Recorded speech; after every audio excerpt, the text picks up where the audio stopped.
Rightio, back for another video. We have the Grange there behind me, so I'm going to get the Grange up in the air and change the fuel filter before we hit the dyno. And I have to fit the OTR. Obviously change the fuel filter so we're not trying to tune it with a block fuel filter and the tune is then incorrect next time the filter's changed. Let's get into it. So looking at that fuel filter's been on there for a while. It's been a minute.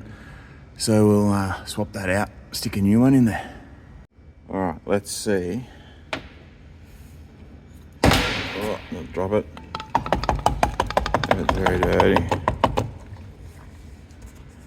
So I've just found a Pepsi bottle. It doesn't not looking so good. Give it a bit of a shake.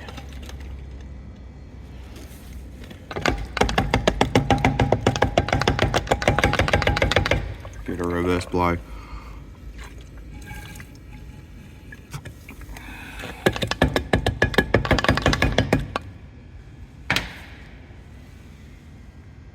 Yummy. Good stuff. Alright, bang a new fuel filter in there.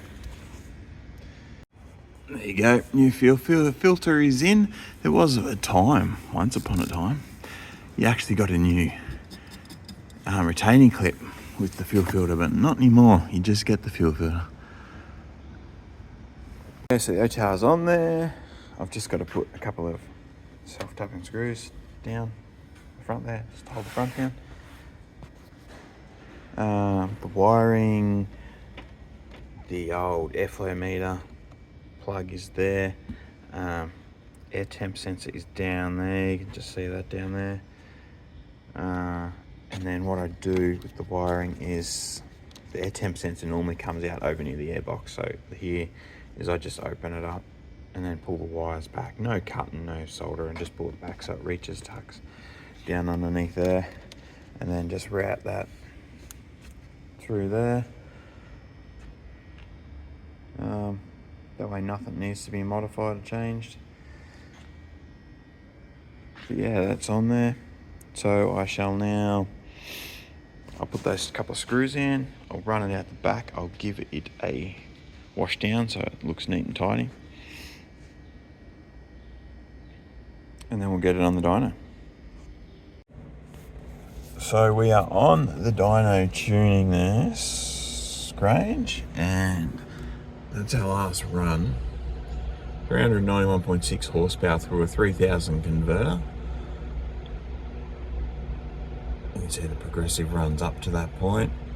The fuel mixture's not looking too bad there, but big elephant in the room is injector duty cycle here. 105%, so it's probably a combination. Maybe the fuel pump's a little bit down, and well, an LS1 runs out of injector at about 400 horsepower anyway, so we're running out. So at 5.8, so you can see there 5.8, we're at 94%. So we're running out of injector at about 6,000 RPM. You could say 5.5 for out of injector. Everything else looks good. We've got 66 PSI oil pressure. Coming up from mid-40s at idle. Oh, where'd they go? Oh, there's a 50s there, but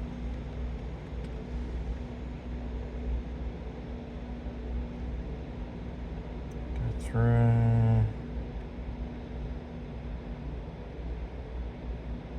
There it is.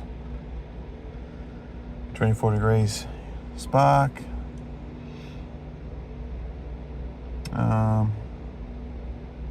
Yeah, which is a bugger. So now I'm going to give the customer the option to see what he wants to do. Do we want to throw some bigger injectors in it, or is he happy with just to leave it there? Maybe we set the limiter a little bit lower, but hey, look, in reality, how often is it going to get that high? And it's still fine. It's still fine. You can see the mixtures are still fine. It's not fine, but it's still acceptable not really. There's no buffer zone in the tune, so but right now the mixtures are still good there. So actually a little rich up the top. Might try and pull some out of the top, which might get the injectors back in a usable scale. Yeah, the things we come across, well, this is pretty common when we're dyno tuning, but just making some good numbers. Turn it off. So I've just done another run. I've done what I said. I took about 3% out of the top end of the fuel. It basically, so we're at 96 there. It just delayed it. So we're still maxing out. So you can see on that run, I'll zoom in, where I've taken the fuel out, how it starts to lean and then gets to the point and it starts to just richen back up again. The richening up is when you're hitting 100%. When you're hitting 100%, the injector's just staying open. It's 100% open. It's not closing. It's just open 100% of the time. So there's at the RPM of the engine, what do we got? 6,300 RPM, 6,200. The RPM of the engine, everything's happening so quickly. The injector's not flowing enough fuel, like it's struggling to flow enough fuel, that as the RPM increases and the fuel demand increases and everything happens more faster and faster, there isn't enough time in between injection strokes, you would say, for the injector to fully close and fully open again. So it's basically not, when it gets 100%, it's just staying open. So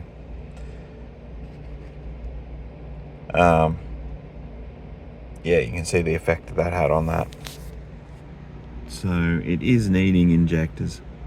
It did make slightly more power, but that's neither here. That amount of power, like people go, you know, oh, we made 2 horsepower, who cares?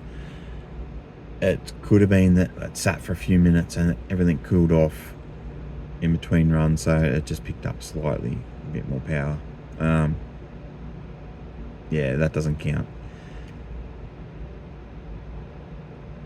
Yeah, anyway, we shall have a conversation with the customer now. Okay, so I spoke to the customer and he said, yep, go ahead and throw some injectors. So we're going to put in Bosch 1000cc injectors. There's a better look at the graph out of the car. So excuse the mess there, but just getting the injectors ready. Put some grease on the O-rings and slip them in.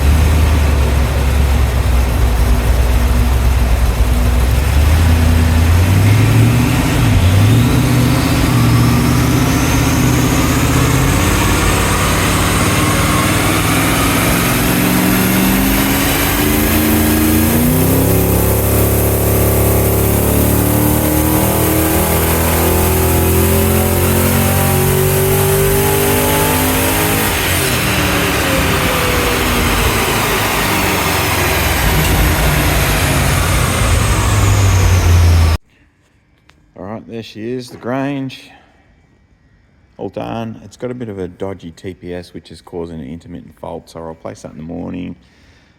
Proper Grange. So what you make, go over here.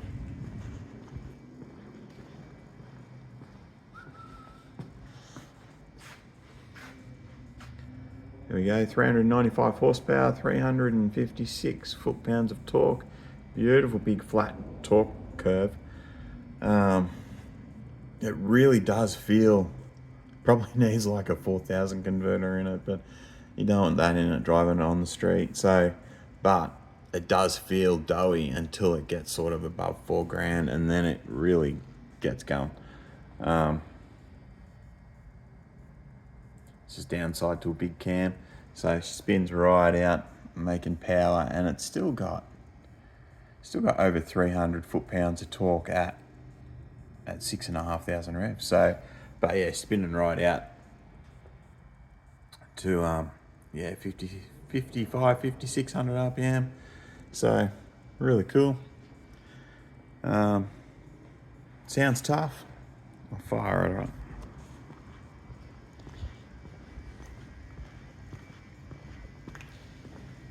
Literally spent the full day on the dyno on this thing.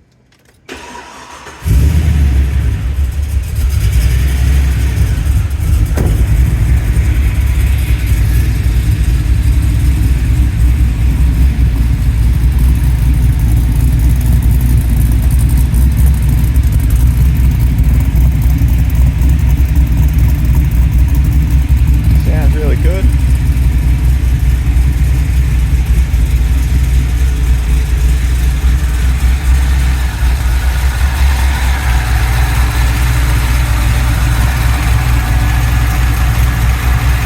That's it. I'm going home. Do paperwork in the morning, put the cover on, check the water, check the oil, send it on its way. Alright, it's next morning. Just a final last touch on this video. Just do the cold start.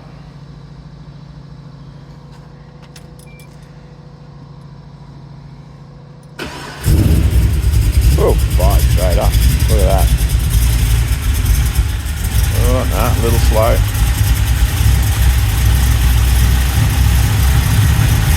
Oh, it's catching up. That's not too bad.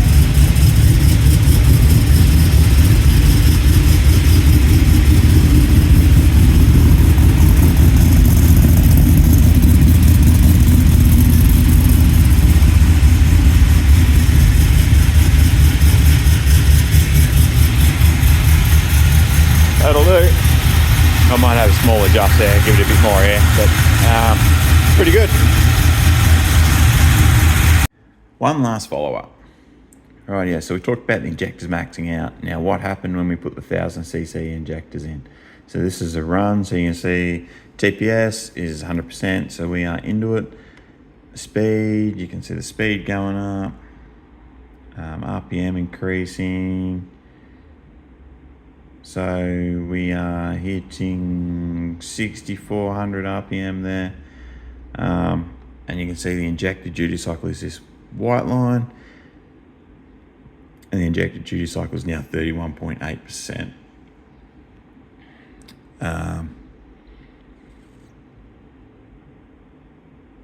Yeah, so that just shows you what going from the standard 28 pound cc injectors to 1000cc are what, 190 something pound, 98 pound injectors. Why so big? They're versatile. Like the 1000cc injectors will still idle fine. They've got really good control still. It'll still idle fine, won't overfuel, do everything right still. And they're the same price as say 550cc injectors or any other injector. So the 1000cc injectors, I can throw them in a 700 horsepower supercharged turbo thing, or I can put them in cam and head, an LS with cam and heads, and so I can just keep one lot of stock in. The price is the same, and then there's always room for upgrades. So customer goes away, they go, I want to put a supercharger in this now. So they come back and want to supercharge it. Well, it's already got big enough injectors to support, 900 horsepower. So that's my reasoning for that. Yeah, you could put the smaller injectors in, and 12 months down the track they want to go turbo, supercharger, whatever. Oh, we've got to go buy bigger injectors again, so I don't know, it just seems to make sense to me. And they still work down fine. I've put these 1000cc injectors in, buddy, and little minis. Mind you, the mini was like 4-cylinder with 2 injectors, so it was 2 cylinder shed, 1 injector, so wasn't overkill as you think. but they still work fine. Their control down low is really good. But anyway, that's enough on that. I'll finally sign off for good now. So yeah, if people like these kind of videos in comparison to what I've been doing, let us know in the comments and I can do more of this sort of stuff. All right, thanks for having a look.